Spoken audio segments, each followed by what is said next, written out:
¿Cuál va a ser la consecuencia? La pena que tiene ese delito. Sanciones de carácter punitivo o penas, infracción de las normas penales. Sanciones reparatorias, busca eliminar las consecuencias que crea el cumplimiento de una norma, indemnización. Aquí pudiéramos hablar de la reparación digna. Sanciones neutralizantes. La nulidad consiste en privar al acto de valor. La legalidad y la legitimidad. Legalidad es un principio fundamental del derecho público conforme al cual todo ejercicio del poder público debería estar sometido a la voluntad de la ley de su jurisdicción y no a la voluntad de los hombres. Legitimidad define la cualidad de ser conforme a un mandato legal, a la justicia, a la razón o a cualquier otro mandato, ¿cierto? La distinción entre legalidad y legitimidad es una diferencia esencial, es un Estado democrático de derecho. La legalidad pertenece al orden de derecho positivo y sus normas contienen siempre fuerza de la ley, es decir, generan obligación jurídica. La legitimidad forma parte del orden de la política, discrecionalidad dentro de la legalidad y de la ética pública. Fundamentación cognitiva de las normas y de las decisiones, mientras que la legalidad genera obligación, la legitimidad genera responsabilidad política o ética y la reconocimiento. La legalidad tiene una racionalidad normativa acotada y la legitimidad tiene una lógica deliberativa abierta. Cualquier intento de suprimir esta diferencia lesiona gravemente a la democracia y al Estado de Derecho. Sin la diferencia entre legalidad y legitimidad, el sistema político se torna fatalmente totalitario. El mantenimiento de esa frontera es una de las tareas más precisas y delicadas de todo el sistema político democrático. Seguridad jurídica. La seguridad jurídica es un principio del derecho universalmente reconocido que se entiende y se basa en la certeza del derecho, tanto en el ámbito de su publicidad como en su aplicación, y representa la seguridad de que se conoce o puede conocerse lo previsto como prohibido, mandato o permitido por el poder público respecto de uno para con los demás y de los demás para con uno. La palabra seguridad proviene de la palabra latina securitas, la cual deriva del adjetivo securus, de secura, que significa estar seguros de algo o libres de cuidados.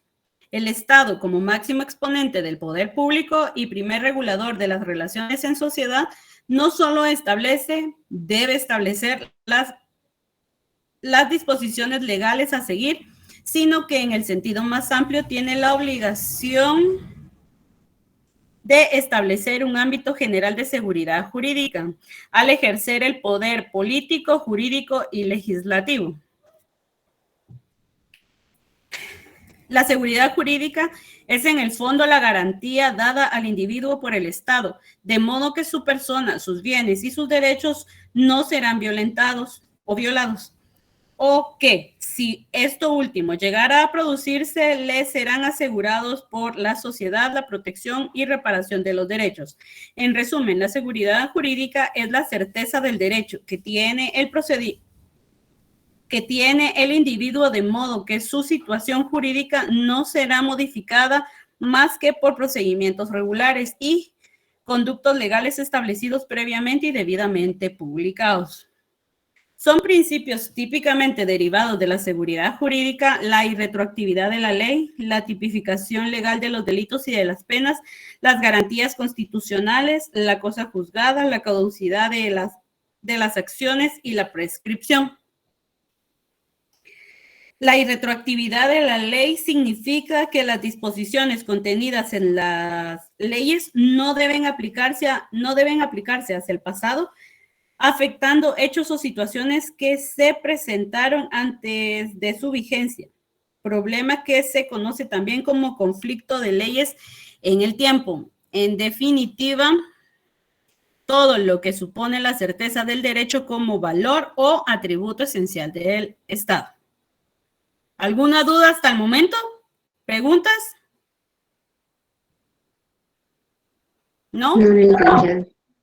Muy bien, Olga. El derecho natural. El derecho natural es una concepción moral muy general creada ante todo para refutar al escepticismo moral. Su premisa básica es que las creencias morales humanas tienen un fundamento racional en la forma de principios generales de conducta recta que reflejan una naturaleza humana determinada y racional. Su punto débil ha sido la dificultad de mostrar cómo pueden traducirse estas exigencias tan generales en máximas prácticas fiables y específicas. En el contexto de las teorías éticas actuales, el derecho natural difiere de sus rivales en que se resiste a la tendencia de aceptar que la realización del ser humano admita una inmensa variedad de formas que puedan alcanzarse por formas de vida igualmente diversas. Esto no debe causarle engorro, pero su tarea actual es proporcionar una explicación plausible de los bienes humanos básicos y sus implicaciones y con ello proporcionar una alternativa al fácil pluralismo de gran parte del pensamiento moral contemporáneo. La idea del derecho natural en ética ha tenido una historia muy larga y variada, tanto que de hecho es difícil identificar los elementos esenciales de una ética del derecho natural. Por la misma razón, algunos intentos de exposición son muy equívocos, normalmente por su tendencia a simplificar en exceso. Es tentador escoger una versión del derecho natural y generalizar a partir de ella sus rasgos particulares en la confianza de que es una buena representación. Sin embargo, esta esperanza probablemente será vana, en parte porque la idea de una ética del derecho natural ha cambiado ella misma con el tiempo. De hecho, este cambio era inevitable porque, como revela este artículo, desde el principio de las teorías del derecho natural se inspiraron en elementos dispares que, con su oscilante relevancia en diferentes épocas, configuraron y volvieron a configurar en consecuencia la doctrina. Para tener en cuenta parte de esta variación y también para mostrar que siguió siendo relativamente constante el enfoque más útil, será esbozar el desarrollo inicial de la idea del derecho natural y pasar entonces a considerar algunos aspectos distintivos de los planteamientos modernos. De este modo, podremos tener en cuenta tanto la pluralidad de la tradición ius naturalista, así como el carácter abstracto y general a retener de la idea del derecho natural para considerar sus perfiles más estables. Una implicación importante de reconocer la necesaria generalidad de la idea del derecho natural está en su limitado valor como la ética práctica, en el sentido de proporcionar máximas específicas para la dirección de la conducta humana. La idea del derecho natural no proporciona atajos al razonamiento natural.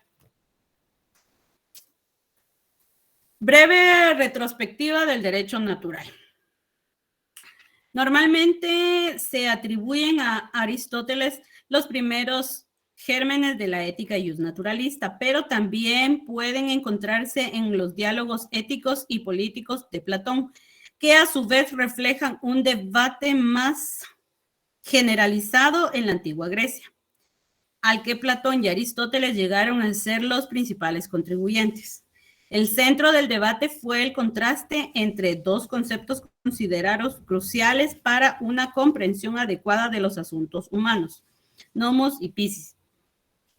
El término nomos, del que se deriva término como autonomía, autogobierno, se refería a las prácticas vigentes en una sociedad, tanto las costumbres como las leyes positivas, es decir, aquellas leyes cuya existencia depende totalmente de la acción legisladora de los seres humanos. Dado que éstas varían de una sociedad a otra e incluso en una misma sociedad, cambian con el tiempo, el contenido de los gnomos era cambiante. En cambio, Piscis, término del que deriva nuestra palabra física, se refería a lo inmutable, la naturaleza o la realidad. Los sofistas utilizaron el contraste entre ambas para distinguir el mundo de los hombres del orden natural inmutable y de sus instituciones, incluidas sus creencias morales. Era un mundo de cambio, variedad y convención, de gnomos más que de Piscis. Los diálogos de Platón muestran las diferentes interpretaciones de los sofistas a esta conclusión. Calicles afirma que las leyes humanas son un recurso de los débiles para frustrar el orden natural, que muestra que el fuerte es naturalmente superior al débil. En cambio, Protágoras afirma que aunque la ley y la moral son creaciones humanas que varían de una sociedad a otra, sin embargo, son vinculantes para todos los seres humanos. No obstante, a Platón le resulta insuficiente incluso la forma del convencionalismo no escéptico de Protágoras. Frente a este, afirma que hay una realidad moral inmutable, pero que las sociedades humanas, con su gran variedad de prácticas convencionales, la desconocen en gran medida, al igual que todo conocimiento. El conocimiento de la bondad depende de ser capaz de ir más allá del velo de las apariencias hasta la realidad oculta e inmutable de las formas.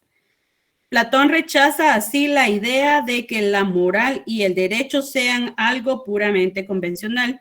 En su contexto antiguo, puede entenderse esta teoría como un intento por mostrar que la conducta humana está sujeta no solo a las normas sociales establecidas, sino ante todo a una ley no escrita.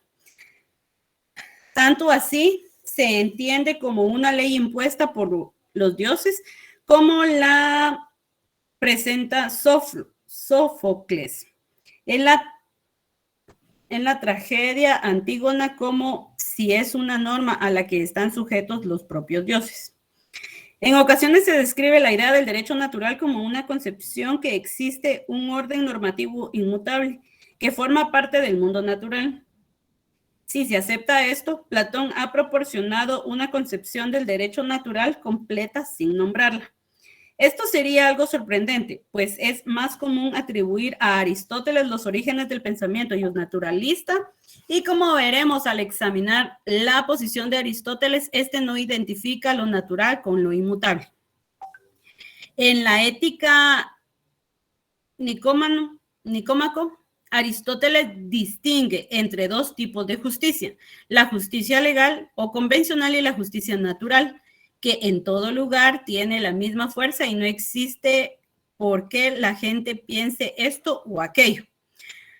Por ello, la justicia natural es independiente de las leyes positivas particulares y se aplica a todas las personas en todos los lugares. Sin embargo, contra todo lo que sería de esperar, Aristóteles no distingue los dos tipos de justicia en términos de su mutabilidad. Y no lo hace porque aunque las leyes positivas, la justicia legal, sean realmente cambiantes, considera que las leyes naturales no están totalmente libres de cambio. Aristóteles expresa esta idea de forma algo críptica. Algunos imaginan que toda justicia es convencional, porque lo que es natural es inmutable y tiene en todas partes el mismo efecto. Por ejemplo, el fuego que quema también aquí como en la tierra de los persas. Por el contrario, comprueban que las cosas consideradas justas cambian siempre. Esto es exactamente así y no es verdad más que en parte. Si entre los dioses las cosas ocurren de otra manera, entre nosotros los hombres hay cosas naturales susceptibles todas de cambio, lo cual no impide que algunas estén fundadas en la naturaleza y otras no. Es fácil, por tanto, distinguir lo que pertenece a la naturaleza entre lo que es susceptible de cambiar y lo que no lo es, y se apoya en la ley y lo convencional, aun cuando estas dos categorías de cosas serían igualmente cambiantes. Esa misma distinción podría aplicarse en los demás casos. Por ejemplo, aunque por naturaleza la mano derecha sea más fuerte que la mano izquierda, se comprueba que todo el mundo puede ser igualmente hábil con las dos manos, como si fuesen ambidiestros. Este pasaje es bastante oscuro, pero resulta más claro si se tiene en cuenta la concepción general de la naturaleza y del cambio de Aristóteles expuesta en la física. Para comprender esta exposición es preciso reconocer su gran interés por los fenómenos biológicos que le lleva a adoptar un modelo biológico de explicación de toda suerte de procesos naturales. Así, para Aristóteles, la naturaleza de una cosa es su principio interior de cambio y un cambio será natural si es la obra de este principio anterior. Pensemos que el caso del crecimiento orgánico. Una planta cambia con el tiempo desde la semilla al plantón y la planta madura antes de secarse. Estos cambios son naturales porque se deben a la obra de principios internos que rigen su desarrollo y eventual degeneración. Han de distinguirse de otros cambios resultantes de los factores externos, tanto si estos factores son beneficiosos como si son perjudiciales. Por ejemplo, los numerosos efectos posibles de la intervención humana, así en contraste a la concepción de Platón, a la explicación de Aristóteles, no implica que lo natural o real sea inmutable, solo requiere que los cambios tengan un lugar a resultas de la dinámica interior natural de un ser. Al igual que otros seres vivos, los seres humanos también crecen, maduran con el tiempo, pero lo que es más importante es que además de ser activos y puede ordenarse sus acciones mediante la comprensión racional. Para Aristóteles, este rasgo ulterior es la marca distintiva del ser humano. Su definición de ser humano como animal racional pretende destacar la racionalidad como la característica más humana. Así, sí tenemos que definir que la naturaleza humana, lo que hemos de indagar es el principio interior que rige la vida característicamente humana, y de esto es la razón. De ese modo, Aristóteles aportó la materia prima a partir de la cual los estoicos y, en particular, su exponente romano Cicerón formularon los primeros principios explícitos del derecho natural. Los estoicos rechazaron la exposición aristotélica de los conceptos naturales de carácter biológico. Formularon una concepción de cosmos explícitamente determinada, cuyo tema central era la unidad y, por lo tanto, la interconexión de todas las cosas. Este tema dio lugar a un enfoque diferenciado frente a Aristóteles, que había inquirido el elemento diferencial del ser humano o de otros seres para caracterizarlos. Un método que subraya la diferencia entre las cosas. Los estoicos concibieron a la naturaleza humana como una parte del orden natural. No obstante, mantuvieron el énfasis de Aristóteles en la importancia de la razón en el ser humano, porque su cosmología situaba el orden racional en el corazón de las cosas. La razón humana era así una chispa del fuego creador, el logos, que ordenaba y unificaba el cosmos. Con esta vinculación, fueron capaces de realizar su formulación característica de la ética naturalista. La ley natural, la ley de la naturaleza, es la ley de la naturaleza humana, y esta ley es la razón. Como la razón podía pervertirse al servicio de intereses especiales en vez de sus propios fines, llegó a concretarse más esta fórmula. La ley natural es la ley de la recta o sana razón. Esta es la forma en que la idea del derecho natural recibió su formulación clásica en los escritos del jurista romano ecléctico Cicerón, en la que quizás la más famosa presentación del derecho natural es en su obra La República. Cicerón lo describe del siguiente modo: la ley verdadera es la recta razón de conformidad con la naturaleza. Tiene una aplicación universal, inmutable y perenne. Mediante sus mandamientos nos insta a obrar debidamente y mediante sus prohibiciones nos evita obrar mal. Y no es en vano que establece sus mandamientos o prohibiciones sobre los hombres buenos, aunque aquellos carezcan de efecto alguno sobre los malos. Ni el Senado ni el pueblo pueden liberarnos de sus obligaciones y no tenemos que mirar fuera de nosotros mismos para encontrar su expositor o intérprete.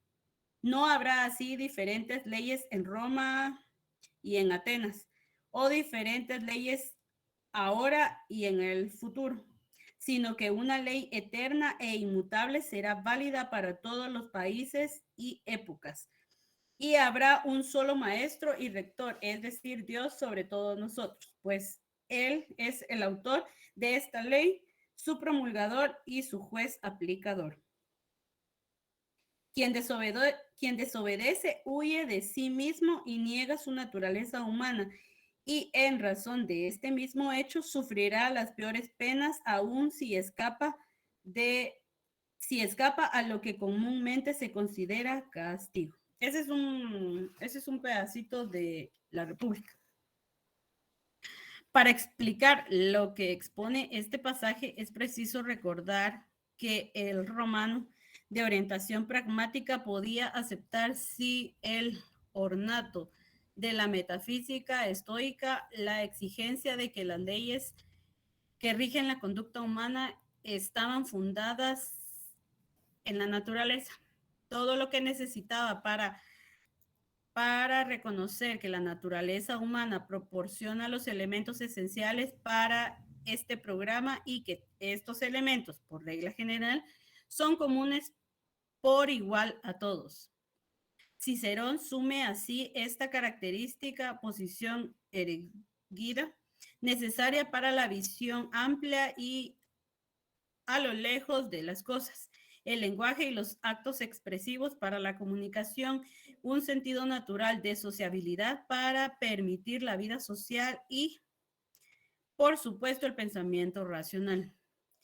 La posición más o menos universal e igual de estos rasgos por parte de los seres humanos muestra el sentido en que para Cicerón y sus herederos intelectuales el derecho natural se concebía como algo natural.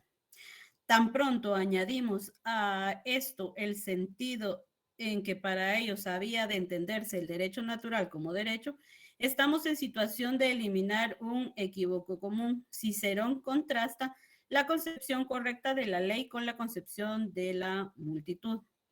Para esta, la ley es aquello que en forma escrita decreta lo que desea, bien por mandamientos o prohibiciones.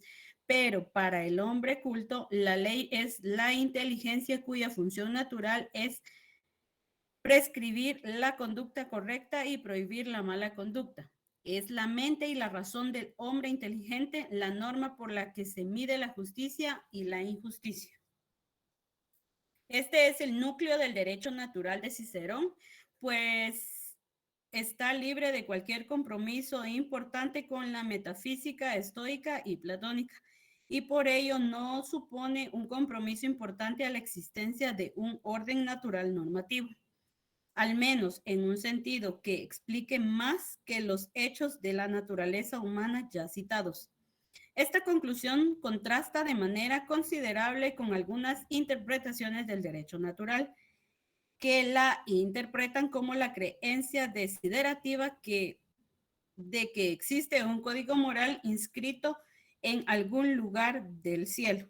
El problema de semejantes concepciones es que equivocan el significado central de la tesis de que la ley natural y moral están fundadas en la naturaleza, Un error que no es sorprendente, pues para un lector moderno es una curiosa expresión. Sin embargo, Cicerón tiene muy claro que la creencia en la ley natural es la creencia en que tanto a nivel individual como social los asuntos humanos están adecuadamente regidos por la razón y que este gobierno ofrece respuestas claras y terminantes para organizar la vida de seres sociales racionales. A pesar de la discrepancia sobre el contenido del derecho natural, las formulaciones estándar de la idea básica del derecho natural en la Europa medieval coincidían con la ciceroniana. La teoría de Tomás de Aquino, incluida en su imponente Summa Theologiae, y a menudo identificada como la teoría del derecho natural, no es una excepción, aunque los intereses de Santo Tomás son principalmente metafísicos y religiosos, su exposición de la ley natural no apela a doctrinas metafísicas ni religiosas, más bien explica tanto el carácter natural como legal de la ley natural en términos de la razón. Para Santo Tomás, la ley natural es natural porque está de acuerdo con la naturaleza humana y esta naturaleza es una naturaleza racional. Lo que es contrario al orden de la razón es contrario a la naturaleza de los seres humanos como tales, y lo que es razonable está de acuerdo con la naturaleza humana como tal. El bien del ser humano es ser de acuerdo con la razón y el mal humano es estar fuera del orden de lo razonable. Así pues, la virtud humana que hacen buenas tanto a las personas como a las obras está de acuerdo con la naturaleza humana en tanto en cuanto está de acuerdo con la razón, y el vicio es contrario a la naturaleza humana en cuanto es contrario al orden de lo razonable. De forma similar, el carácter legal de la ley natural está en función de su racionalidad. La ley, dice, es una ordenación de la razón para el bien común. Es una norma y medida de actos por la que el hombre se mueve a obrar o se abstiene de obrar. Y la norma y medida de los actos humanos es la razón. También añade que para hacer una ley ha de promulgarse una norma, porque solo las normas conocidas pueden ser una medida de acción. Este añadido parece indicar una mayor preocupación por la situación de la multitud, que el aristocrático rechazó de Cicerón de las meras creencias populares, pero que en los demás sentidos la concepción de Santo Tomás es fiel a la formulación de Cicerón. Sin embargo, Santo Tomás va mucho más allá de Cicerón al ofrecer una explicación de la relación entre la ley natural y la ley eterna o divina, por un lado, y las leyes humanas comunes por el otro.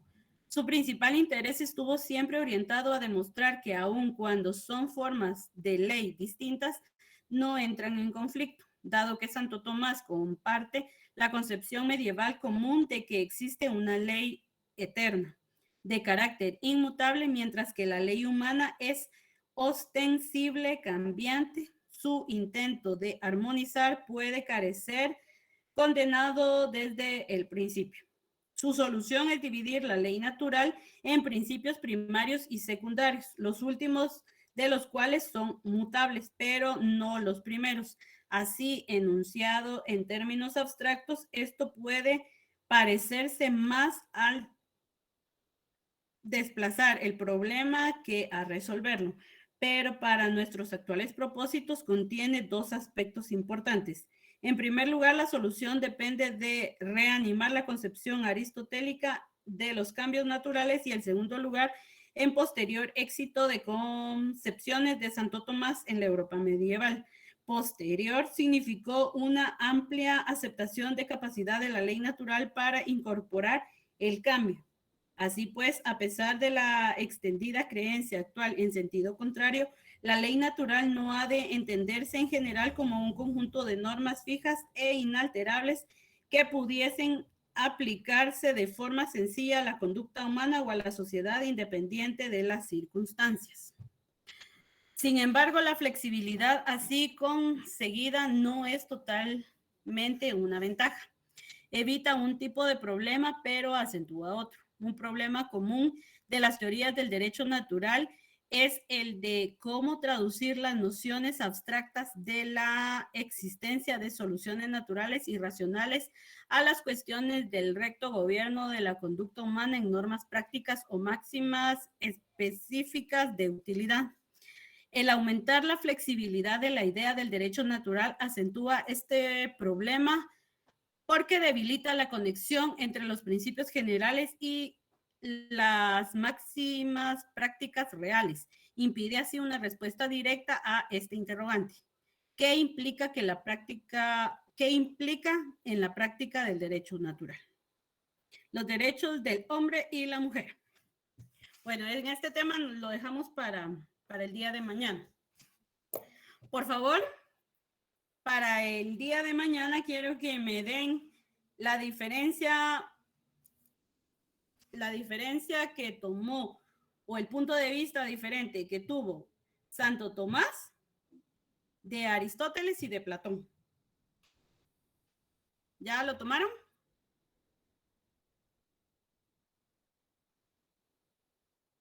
Compañeros, ¿están por ahí?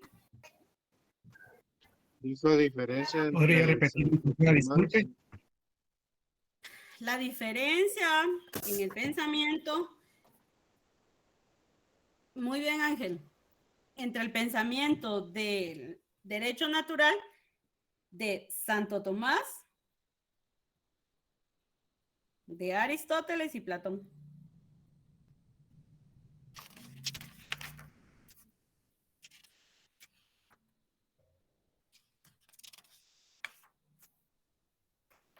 ¿Ya? Fátima, no sé. ¿Perdón?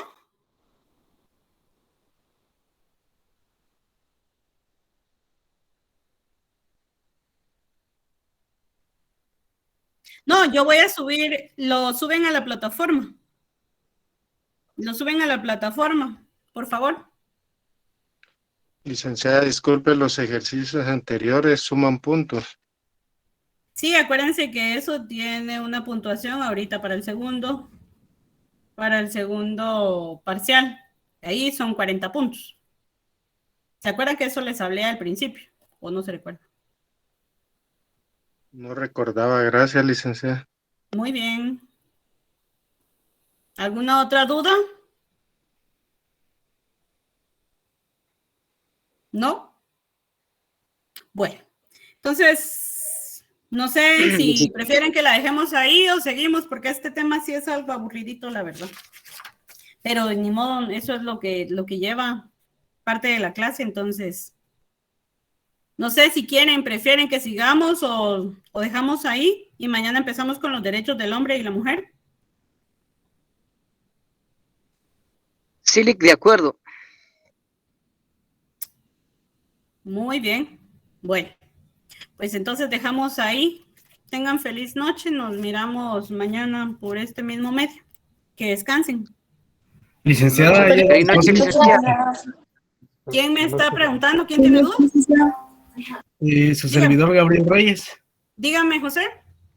¿Cuál sería el nombre del libro que está utilizando, licenciada, para poderlo conseguir en físico? Se llama Sociología y es de William E. López Moratalla. Muchas gracias, licenciada. Bueno. ¿Alguna duda? ¿No? Bueno. Que descansen entonces. Feliz noche. Feliz noche. Feliz noche.